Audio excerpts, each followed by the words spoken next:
Welcome to Caring for Kids, where we discuss physical, emotional, and spiritual needs of children in a positive, loving environment that promotes good decision-making. We believe in parental responsibilities and setting an example that will guide your children along life's journey. We want to raise the issues that matter to parents and children alike. Now here's your host, Carl Krebs.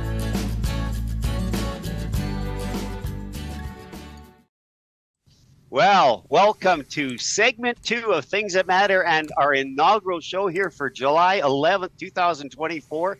We just finished our Farm to Market segment with Harry Siemens talking about the things that matter that affect our food prices. We are now going to go into Caring for Kids, which is a segment devoted to how can we best care for our kids in light of all that's happening in the world. What are the roles of parents and parental responsibilities? And joining me tonight in studio, I'm excited to have two ladies that I admire and respect. I have Francine Champagne, the former embattled Louie Riel School Division trustee. I love when they said embattled. And I have Sandra Ste Cyr here as well. And she ran a very good campaign, but unfortunately came up short in the election. Welcome, ladies, to our first show, Caring for Kids. Thank you for having us. Thank you, Carl. Well, I want to start off, Francine, you fought an incredible fight, and just seeing you on this set, I don't think we even need an intro because you became quite well known. And I use that word embattled because that was set before your name so many times in the paper. And, it was quite a thing to watch, quite a thing to see how you came into the trustee position and how quickly it changed. And I'm going to ask you some questions about that in a few minutes, but I want to turn to Sandra here. And Sandra, you are a longtime educator in the school system and in the Louie Riel School Division, I believe 25 years. Is that correct? That's correct, 25 years. Yeah. So my question to you, and you are a mother of 4 children, an educator for all those many years in the same school division, safe to say you have observed the Louie Riel School Division for many, many years from the inside. So here's the question. What was the impetus? What was the thing that said to you, I'm ready to go to the next level and try for the trustee position?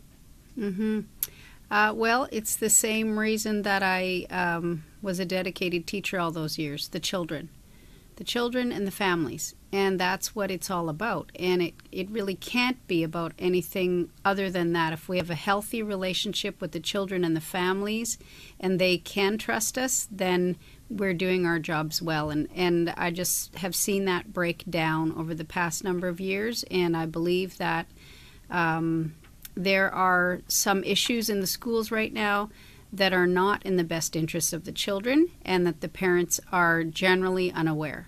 And that was my my impetus for running, so that I could share these things with the parents and give them the ability to choose for their own children. Now, I know in former conversations with Francine, she spent a lot of time on the streets when she ran for her and successfully won and knocking on some 2,000 doors. I think you might have eclipsed that by the volunteers that you had and the effort, because I tried to get an interview with you and I was told by one of your campaign people, I'm sorry, she's out knocking on doors. I said, well, that's certainly more important. So let me ask you, in the spirit of that, what did you hear? What were you told? What was the response that you got at the doors of the homes of parents and children as you were in the on the trail campaigning? What was the response you got? Well, it was excellent. I completely enjoyed knocking on doors, which, it was a new experience, and it's a little daunting at first because it's something new, but I grew to love it very quickly because having conversations with parents and with kids was really a lot of fun. And I found that no matter what the culture or the philosophy or the beliefs of the family are, that every parent wants to be informed. Every parent agrees that they should know what's happening at school. So I just found a great deal of unity. I was so encouraged every time I had these conversations each night. I got home feeling very encouraged that I I can, share information with the parents and trust that they will be making good choices when they have all of the information that they need. Yeah. So that was in 2024, just a few months ago. Mm-hmm. Let's go back to 2022, Francine. There were different issues at stake when you were campaigning. What was your response? Because the issue at the time were the lockdowns, the masking of children, the COVID, the hysteria of COVID that was out there. What was your response as you went knocking on doors and responded to parents? Mm-hmm. Well, me, like Sandra, I had a very, very good response actually at the doors. And it's just because the people were very concerned about what we were doing as trustees, what we would do with the COVID measures. And I was asked the question, well, what would you do? Like, if the children were to be asked to wear a mask or to get a vaccine, the COVID vaccine. And I just said, well, it's up to the family to decide. So to me, it's families first. And that's why when we talk about parental rights, well, that's what it is. It's so I gave the choice to the families to decide for themselves, and just maybe the couple of people that were a little concerned about that, they said, well, I may not be able to vote for you. And I said, well, that's totally fine. This is a democratic process, so you have the choice to vote for who you want. So, and everything was positive, all in all. You can usually get the body language pretty quick when you start to talk, and it's probably just exactly what you're doing there, the head nodding, as you push it back and say, we want to leave this in the hands of parents to make good, informed decisions. And that's where you're coming in here, Sandra, is informing the people to let them know. Do you believe in all the effort that you put into this, that the majority of parents are in the dark, that they're actually void of the facts of what's going on in the schoolrooms, in the classrooms? I do believe that, and I believe that for a few reasons. There are even teachers, and believe it or not, administrators that are not familiar with the protocols that are in place. There are teachers and administrators that are not familiar with the documents from the province from 2017 that tell teachers we must affirm. So how are the parents going to be aware of these things? They've been put in place to be prepared as this agenda gets rolled out. And, slowly the training happens, slowly the awareness comes, but it's not open and it's not transparent. So parents are unaware of what's in the libraries. They're unaware of the protocols, and they are unaware of, even guests in some of the schools. We've heard that. I talked to an administrator who had a drag queen in their school and said they didn't have to send a note home. That was that. Yeah, so we are not informed as parents very often. The fact that children and their parents are unaware of the kind of interaction they're having with certain segments of society. And that comment alone brings up an article of what's happened in Ontario, where one of the school divisions has put forward a policy that they're going to have to announce up to 2 weeks in advance who these guests are and what they're going to be talking about. Francine, can you comment on that? Because you put that article forward to me, and I thought that's a positive step in the right direction. Well, it sure is, Carl. I truly believe that is a positive step. I mean, I think, again, transparency is everything in the classrooms. I mean, I think the parents should be aware of not only the presenters that are coming in the schools, but also what is taught in the schools. I would say, well, why not, give the curriculum ahead of time? Let's say the night before, send, a note to the parents saying, this is what is being taught the following day. And I mean, again, they have the right to know.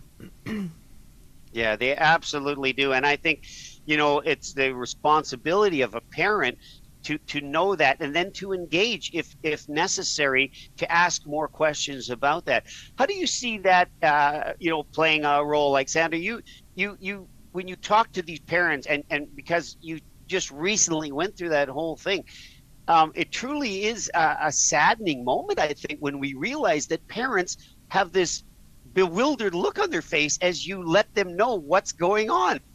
These are their children. You know, the two most vulnerable segments of our society, ladies, we know this, is the youngest and the oldest. And our children, until an age where they are capable, where their minds are properly formed and their bodies have come into the proper being, they're relying on the leadership, where they look up to the elders, they look up to their teachers. And we've seen all kinds of examples of that playing out. Teachers do have an incredible responsibility as students look up to them. So when you're thinking about all this, you're a mother of 4 too. Francine, you're a mom. You've got to be concerned about children being exposed to something that you don't even know about. Absolutely. I've always felt like we're the gatekeepers, and we're there in place of the parents. When the parents are at work, we are with the children during the school day, and we have a huge responsibility to the parent and to the child. And that's not something that I've ever taken lightly, and really I just continue to do in a new way.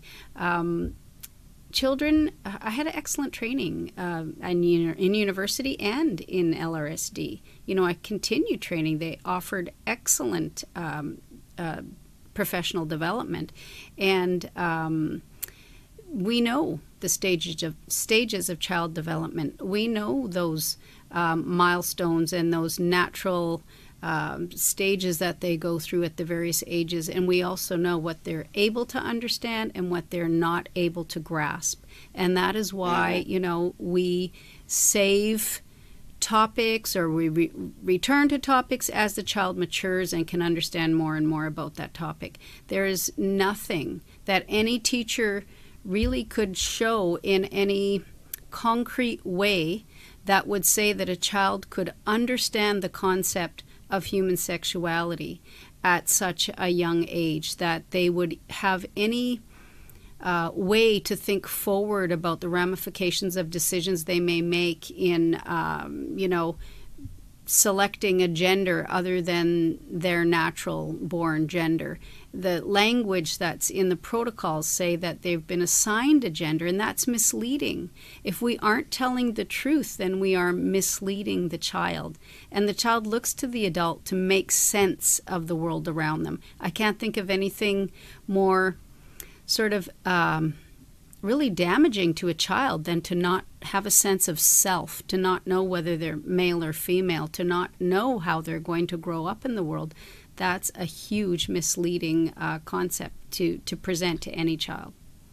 I want to ask you about your education, because it occurred to me a while ago as I thought these things through, and I know a number of teachers, bless their hearts. I could never be a teacher.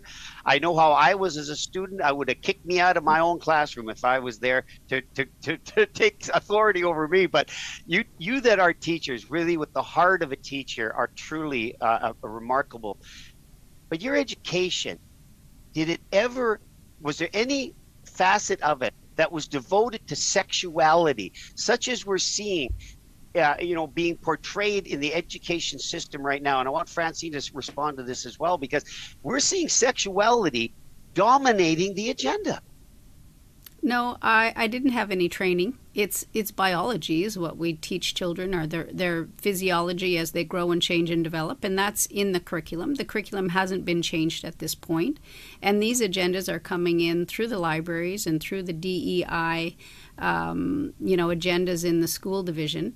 So no, there isn't any training for this, because it's something that is handled at school in a matter-of-fact way historically, and anything further than that would be it's a home issue. It's up to the family how they want to talk about sexuality at home. We do give, of course, basic physiology and understanding and safety. We've done that, and I mean, parents could always opt out. Now we're in a position where there isn't any opt out. They're sort of inundated with it all the time. So, you know, and even as the curriculum, you know, if it's changed, it's really only going to be progressively more difficult to opt out. So, Francine, when you were serving on the board as a trustee, were you alarmed at the amount of sexual text that was in there? That there was so much that revolved around the sexuality of kids. I mean, you were a newbie as a trustee, but you came in there as a mother, and were you shocked by that it had such a big part of the curriculum? Yes, absolutely. I mean, I couldn't believe actually the amount that they focused on. You know, it's all well, I would call it political activism. Actually, that's what it is. DEI is. That's all it is. It's just we're not focusing. Can you explain DEI for our listeners that may not know what that yes, means? It's we always use DEI. It's diversity, equity, and inclusion. So, I guess we have to ask ourselves the questions when we use the words diversity and inclusion. Is it really that? You know, because are we really being diverse? You know, when a lot of point of views or a lot of even backgrounds, a lot of people have different backgrounds, are being excluded, you know, from conversation, etc. And same with inclusion. Is it really inclusion? Well, no, it's not, because it's all a one-way street. Because if we don't believe in a certain concept, then we're excluded from the conversation. So, but yes, it's the 3 R's have been left behind, unfortunately, and that's really what I was wanting to focus on, is coming back to the basics. And I've been hearing that a lot from the parents, is we want our children to be educated and not just fed, you know, some again, political activism. Yes, it's indoctrination at its worst. And really, when you, just the question you ask, you know, with training, you know, was I trained on, you know, children's sexuality? Well, children don't have sexuality. They haven't been through puberty. Why are we stealing their childhood? It should be cherished and protected. And they should not have to think about these things. They can't actually think about these things. They're being taught ideas, and they can't even discern the truth in the middle of that. So, yeah, it's too much. It's too soon. Children do need to be children. They need to enjoy that time of their life, and it should remain cherished and innocent and protected. Yeah, it's absolutely shocking, and I want you to respond next, Francine, because you raised this point to me in an off-camera conversation about this actually making its way into pre-K. That's right. Yes. Yeah. It's unbelievable, because the children are actually being asked in pre-K or at daycare, are you sure you're a boy? Are you sure you're a girl? I mean, they're actually, you know, taking them at the most vulnerable stage of their lives, and they're taking advantage of that. And to me, that's horrific. And I mean, I would go on to say that I would be totally for this, is, you know, to keep sex out of schools and just focus on education. Why bring it in the schools? I mean, children are children. Let's protect their innocence, and let's leave it up to the parents on how they want to teach sexual education. I mean, because children develop at different stages. They're ready to hear the messages at different point of their lives. So it would be, you know, it would be much less complicated, for sure. You know, I can't help but think, but that question itself is an invite to a conversation that we shouldn't be having. Are you sure? It plants a seed of doubt in the mind of the child and in his heart, and he begins to look, or she begins to look at himself and wonder, because this person of authority is asking me this, maybe I'm wrong. Maybe I am not who I think I am. And that begins that slippery slope spiral kind of effect. And we are well aware, and the statistics are shocking about the increase in mental it was the crisis. The children that that are in crisis is what, somewhere around 225% increase. Is that correct, Francine? Yes, that's right. Yes, there was I believe it was CBC article a couple of years ago about that. Yes, it's 200 something percent children who are in crisis. So that shows the amount of confusion, the amount of mental instability. And I mean, that's what we're doing. Like, as educators, we're just confusing these children who shouldn't be thinking about this. They should be enjoying their childhood. Sandra? It also drives a wedge between the child and the family at home, because these messages are being introduced without maybe the parent's knowledge. And so how does a parent know what's going on in their child's life and in their mind if the teacher's not communicating that? And I mean, we know that the protocols in Louie Riel School Division, they state that at 12 years old, the teacher in the school, they do not have to tell the parent what gender their child is presenting as at school and what name they're using. So they are in fact keeping important mental health information from the parent. The most invested and dedicated person that child will ever have in their life is their parent. And we already have good systems in place. If there are problems at home, if problems present, we have access to excellent counseling. We have access to the social work. We have access to psychologists in the school. So we have systems in place. Teachers should not be deciding the gender of a child or accepting the child's confusion at the moment. If teachers affirm, they are in fact they are using a response which is a psychological treatment which they're not trained to use. So I can't help. The province is asking us to do that. I can't help but think that on an issue that is so sensitive, so personal, and has such impact that we would desperately need spiritual involvement. We would need professional guidance, professional involvement.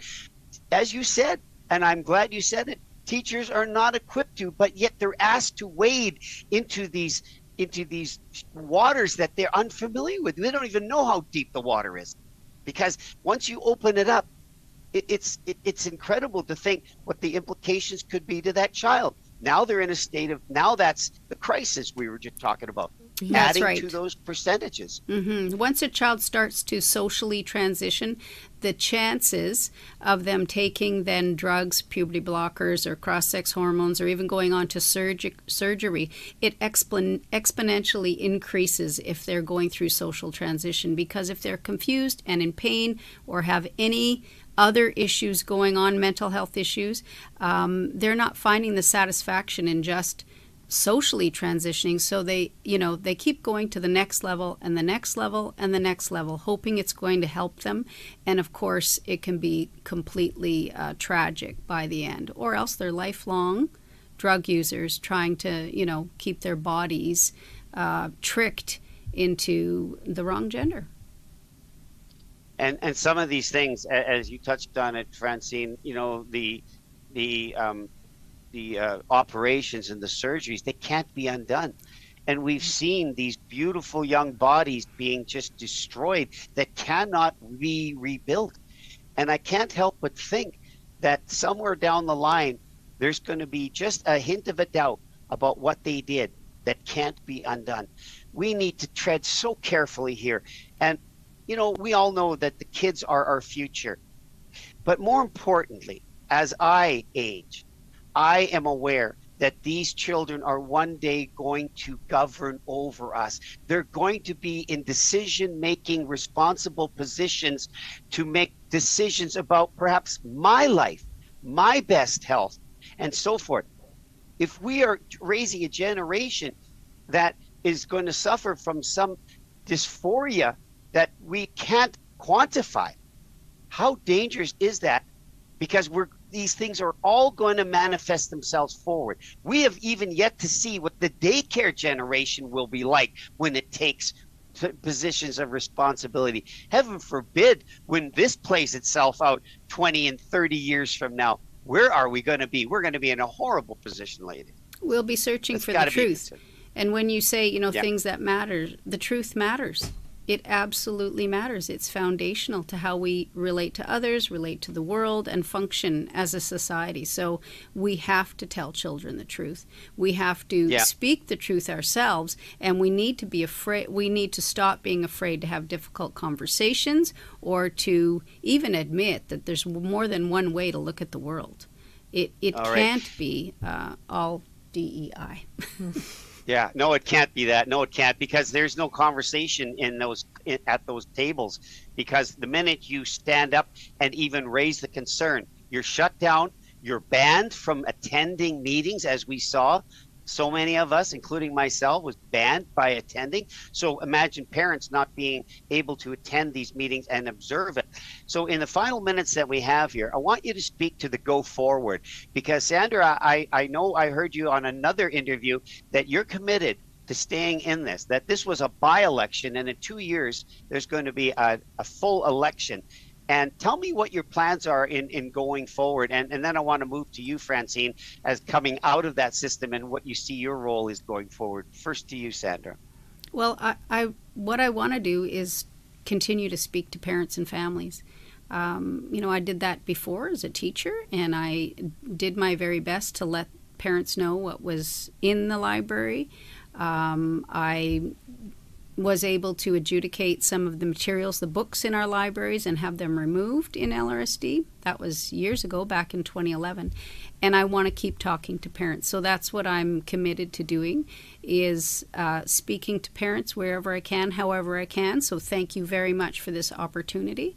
And I believe that when parents become educated themselves, fully aware of what's already in place in the school, and once they know the truth, then their voices will definitely be loud and strong, because I know how much they're committed to protecting and loving their children. So wonderful. That's Thank what I you want for to do. staying in it. Mhm. And I'm going to ask you a pointed question. Are you going to run in 2 years?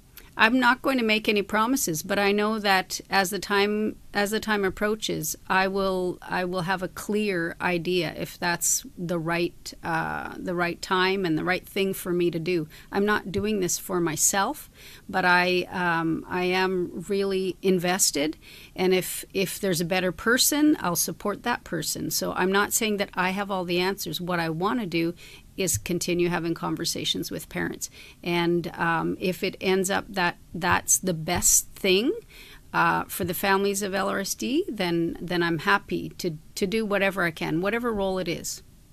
Excellent. Francine, what's your go forward? Because I know you're not done by any stretch. You've evolved into many different roles now and have been asked your opinion. So what's your go forward in this battle, if we could call it a battle? It certainly is for the souls of our children. That's what's at stake here. What's your go forward, Francine? Mm-hmm. Well, I've always said that I'll protect the children until my last breath, and I meant it. So I will keep speaking the truth, like Sandra said, as much as I can, as much as that people need to hear about. I will definitely keep that up. But first and foremost, I would encourage people, including educators, parents, grandparents, etc., all the people in positions of power, to stand up for the children and to not fear the consequences. Because if we do, in 5 years, we won't recognize our country anymore, and our children will suffer even more, because enough damage has been done at this point, and it's getting worse. So if we don't stand up for the truth, well, we're going to be facing major consequences that will be irreparable down the road. Well, we're all familiar with that great saying, in order for evil to triumph is for good men to do nothing. Mm-hmm. We need to be good men and women. We need to care for ourselves so that we can care for our children as well. And I think in some ways, us as adults are lacking too, so that we can properly care for our kids, And these agendas that are coming from outside of our country are being driven by entities that, if we knew the extent to which they were, we would be horrified. It's the worst horror movie I can think of what's being proposed by these people. So ladies, I want to thank you. Sandra, I'd love to have you back and fill us in. on what you're doing as you move forward. And Francine, I know you and I are going to work together on this segment of caring for kids so that we actually learn how can we truly care for our kids. And folks, we want to communicate with you. If you have items that you would like us to discuss, please bring it forward to me. We'll put up an email address here that you can get to us at. We want to talk about the things that do matter, because certainly our kids' education and their well-being, yeah, that's certainly something that matters. Ladies, thank you so much for joining me tonight. God bless you as you go forward. God bless you too, Carl. Thank you, Carl. you.